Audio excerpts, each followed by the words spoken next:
People think the Federal Reserve controls the economy. That's comforting, because it suggests someone is in charge. But control is not power, and power is rarely where people think it is. Interest rates don't move markets first, expectations do. Before a single policy meeting ends, the human brain has already priced the future. Markets don't wait for decisions, they anticipate them, and anticipation is emotional. The Fed speaks in percentages, the public hears intent, and intent shapes behavior long before reality arrives. When the Fed hints, the brain fills the gaps, usually with fear, sometimes with hope.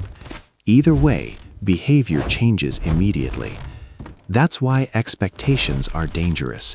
They move faster than facts and refuse to be recalled.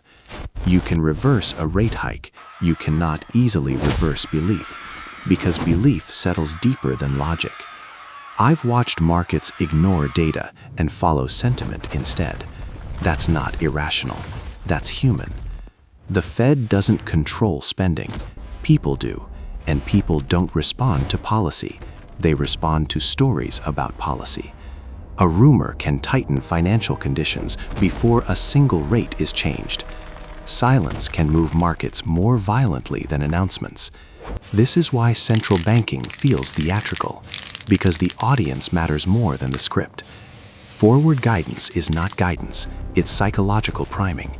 It teaches people what to fear next. Once fear is learned, markets don't need instruction anymore. They self-correct in the harshest way possible. This is where control slips. Because the Fed manages tools, not trust. And trust cannot be forced. It must be believed. When trust weakens, every signal is interpreted as a threat. Even neutral actions feel aggressive.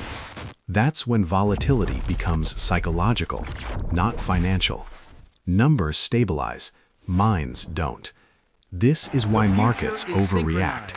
They are not pricing reality. They are pricing anxiety, and anxiety compounds silently. By the time the Fed acts, behavior has already shifted. Consumption slows, investment hesitates, not because rates are high, but because confidence is low. This is the illusion of control, power without psychological authority. The Fed can move money, but it cannot command belief. And belief is the real transmission mechanism. Until expectations stabilize, policy remains reactive, not proactive. So stop asking what the Fed will do. Ask what people think the Fed will do, because that belief moves markets first, every time. Control was never institutional. It was always psychological.